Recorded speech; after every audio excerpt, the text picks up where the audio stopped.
so sore. Haven't been like climbing since our wedding, and then yesterday we went like, was it 3 hours? It felt like 3 hours. Worst part is I didn't even get the climb. I got it in segments and I downed a lot on the other one.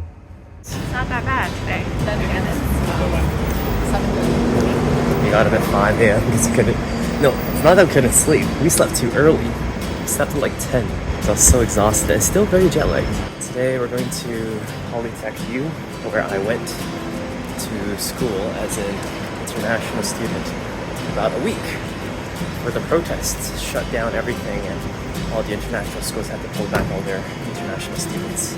The last time I saw the school, it was completely ruined. I can't access any buildings anymore because I no longer have a student card since now that I graduated. It'd be nice to see the place no longer in flames. Our Airbnb was connected to Avenue of the Stars pretty closely, and Avenue of the Stars was a direct route down to Hong Home Residence, which was the residence I was staying at 5 years ago.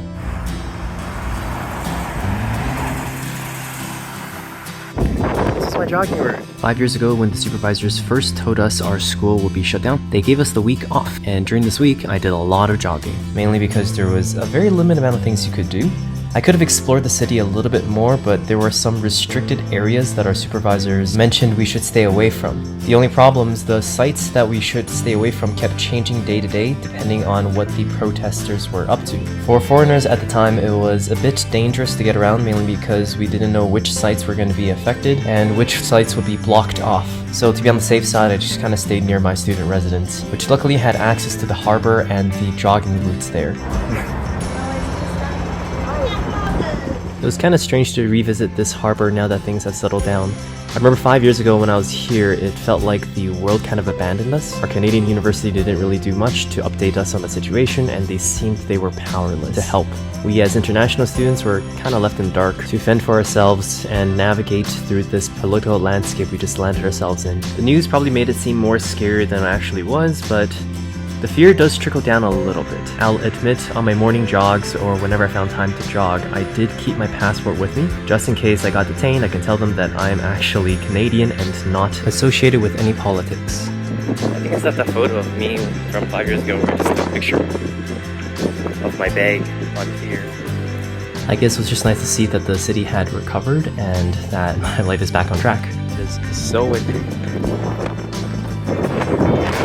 The wind did bring down the temperature a little bit at least, and that did make the morning walk a little bit more enjoyable. After making it past the Bruce Lee statue for a little bit, we decided to go towards the actual university. I was going to retake the route I normally took from our residence all the way to the university, and then try to go into the university just to check out the buildings. I knew I couldn't enter any of the buildings because when we were here, we had to use our student cards to tap into the building, but I kind of hoped that we could at least go into the university grounds so we can take a look around and possibly visit the gift shop.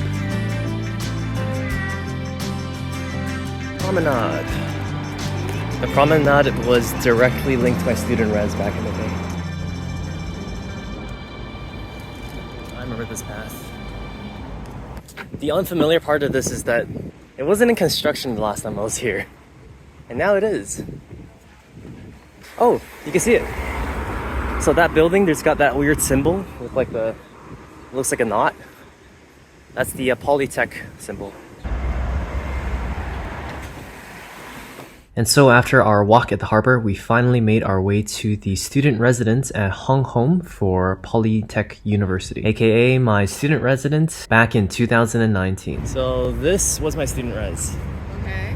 We were living somewhere in there. I mean, previously I went up those stairs, but I think these ones were fine too. Now, of course, the student residence itself also had a gate that was only accessible if you had a student card. And since I didn't have mine anymore, we weren't going to go inside. I was honestly a little sad about this because here is my last memory of my student residence. It's just empty halls because by the time that I left Hong Kong, most of the other people in the residence had already left a while ago. So at this point, you might have picked up that there's a story somewhere in here about what I went through and what I was doing here. And don't worry, I will slowly reveal all of these details to you as we keep walking along this path. I am noticing there's no propaganda posters anymore. Before, they used to be on the floor like everywhere. And on the ceilings too, actually. It's all gone now. It's like no posters at all on this route anymore. Here it is. That's the university. This hallway I remember because on the one day I had to sneak back into school to get my equipment, this entire area was just completely ruined. It's all back to normal now. There's no fire, graffiti, or anything else. To the right. I remember this area perfectly as well because on the day that I was going to school, these two windows were completely cracked open. And the other thing is the current tunnel we were in was actually completely blocked off by the protesters. The area was completely inaccessible by any means. You can't actually access the school from this entrance, which essentially meant this area was completely deserted. If you look outside, cars are actually moving here now, but when I was here for the protest, this entire block was completely filled with bricks. Cars were not going through and the entire area was shut down. This was honestly a little surreal to see, just because the last memory I have of this place is very different. We're here! Mental map still works fine. Now we can't go back in because there's, well, all of that. I don't remember having to tag in.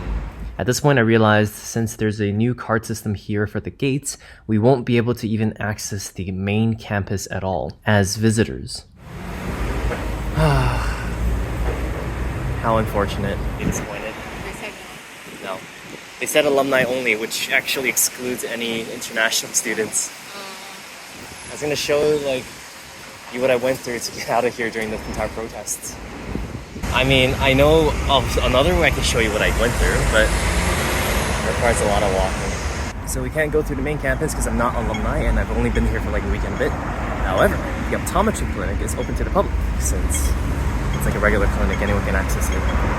And this way we don't have to force or break into the school or break any laws.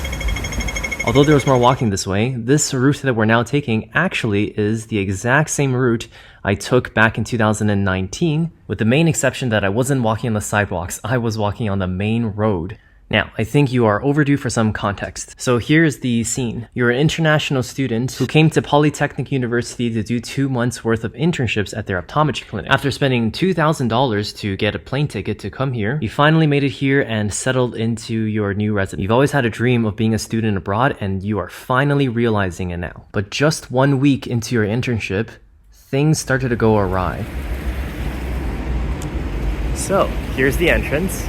And it's very spectacular because I actually did have a picture of this specific entrance here. There's protests everywhere and your school is now shut down. You have just gone from an international student to a random tourist in a city that would sporadically experience violent protests. You barely speak the language of the country. Your local supervisors have provided almost no help, and your Canadian school says that if you decide to leave the internship right now, they wouldn't know where you can make up your 2 months worth of missing internship hours. Your Hong Kong school has abandoned you and your Canadian school incentivizes you to stay and wait out the protests. If you stay, it gets progressively more dangerous, and if you leave, there are consequences for bailing on your internship. What would you do in this situation? In the end, I did choose safety, but here's the thing. At this point, the clinical internship has yielded me nothing. I had wasted $2,000 on the plane ticket here and was now about to head home, where I would probably need to pay tuition for another term of school because I can't make up those 2 months worth of missing clinical hours. It was at this point I decided to minimize as much losses as possible from school. And in that moment, the biggest loss I can still sustain was losing my equipment, which was still on campus in my locker. I knew it was dangerous, but I was at my limit for being disappointed, abandoned, and neglected, and I was not going to let the situation at hand take any more things from me. And so on November 16th, I made the very stupid decision to go back on campus. So I went up through those stairs, went across that way, and around those areas there was like a science engineering building.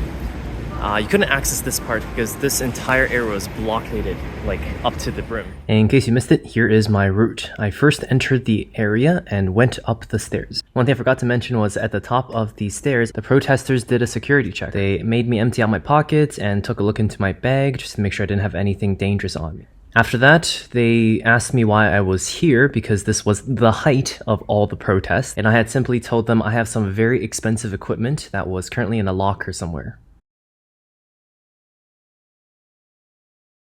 So I made my way to this building. The entrance to this building was completely blocked off, but luckily the protesters unblocked it so I can go inside. While inside, it was very eerie. There was nobody there and all the exits have been blocked off with tables and chairs. The elevator was definitely not working, so I had to use the stairs, and the stairs were a hazard. All of the flights have been coated in detergent. And yes, handrails too. Since every floor is full of obstacles, the only way I can cross buildings was through the roof. And so that is where I went. And luckily, after hopping a few buildings, I made my way eventually to the clinic. The clinic was locked, but luckily still gave access to those with student cards. So I used mine and miraculously made it into the clinic.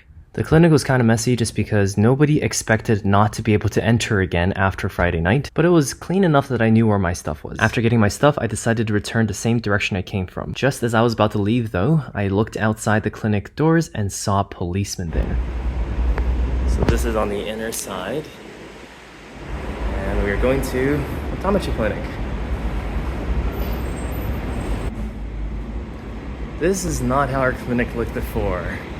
Okay, so before the protests, these bars were not here. It was completely open outside, which is why when I was inside the clinic on that day, I could see directly from the clinic to the outside and saw the policeman. The clinic also looks kind of different. I used to work in the very back there, and then this waiting area is about the same, but we never had those computers there 5 years ago either, so it's a bit more satisfactory to see how the clinic has at least come back, and I don't want to bother them because I know that if I was still a student here, I'd be pretty pissed off if someone came in and just started taking videos randomly. So, oh, one last thing before I go. I'm going to show you the outside on that part. So this is the outside, I think at least. This is the area I was talking about. And this area is very particular because I was here and this entire area was full of bricks. And this part of the back, we were just there previously, this part of the back over here was just inaccessible. There was like styrofoam they just wrapped around all the trees to make it difficult for people to enter. When I was in the clinic to get my stuff, I eventually made my way out over there. And around this area, I kept walking that way. There's like you can see there's like a road that goes upwards, like a ramp. At the ramp area is where I decided to hop a fence and then make it back to the main road to basically run out of the campus. So let's recap. After seeing policemen outside of the doors of the clinic, I decided not to go back the way I came from because that leads deeper into campus. I opted to look for another exit from the clinic to the main road, but I saw heavy resistance in every single exit there was. There were creative, homemade obstacles by the protesters nearly everywhere you looked.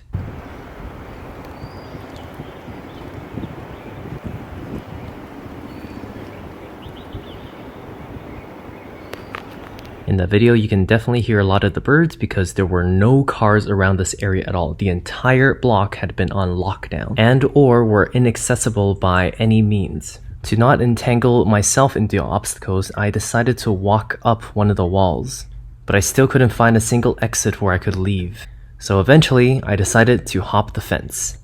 This brought me back to the main road, and from here I was able to make my way back to the residence. The only exciting thing in this last strip of the journey was I saw some people putting barbed wire on the fences for the train tracks, likely due to protesters disrupting train schedules just a few days prior. Looking back at this entire ordeal, it was kind of stupid, because less than 24 hours after I left this area, the school would be sieged. Regardless, after getting my stuff and leaving campus, I made my way to the student res and started packing all my stuff. The cheapest flight from Hong Kong back to Canada was 5 days away, but I wasn't about to stay on campus for another 5 whole days. The very night that I came back home from campus, our student residence was visited by police with a whole bunch of spotlight. Looking to avoid as much trouble as possible, I started looking for the cheapest accommodations for the next 5 days, and surprisingly found that going to Vietnam Pho Quoc was the cheapest option. But that's another story for another day. I'm not in the business of breaking laws, so I guess for a revisiting of the campus, this is gonna have to be it. It's okay. I just wanted to check how things were, I guess. It's glad to see the clinic back in one piece. Although the clinic didn't get the brunt of the protests, I think. It's the area nearby that kind of got a little bit more damaged. The clinic was always kind of okay. Although we still did shut down because, you know, it's part of the school, so. It is what it is. Most of the international students I was with didn't really get bothered too much by the protests. In fact, some of us actually saw this as a spectacle. Anyhow, I thought I would share the last footage of Hong Kong I had from 2019, and luckily this time it's a happy memory. On one of the nights when the school was shut down and all the students had the week off, some of the international students invited me to go with them to the top of one of the residential buildings nearby, far away from the protests. There were no police anywhere because they were preoccupied at different protest locations, so we stuck up to the very roof, where we were able to enjoy the night skyline of Hong Kong. This was a fleeting experience because the city was calm. There were a limited amount of cars and a limited amount of sounds. Some would even call that pretty peaceful. From our experience so far in Hong Kong, you can tell that the city moves very, very fast and is rather chaotic. That fact remained the same even back in 2019. But that's why this moment felt so special, because everything appeared to have slowed down. I saw this as the only solace I've received on this entire Hong Kong trip. But hey, something is better than nothing.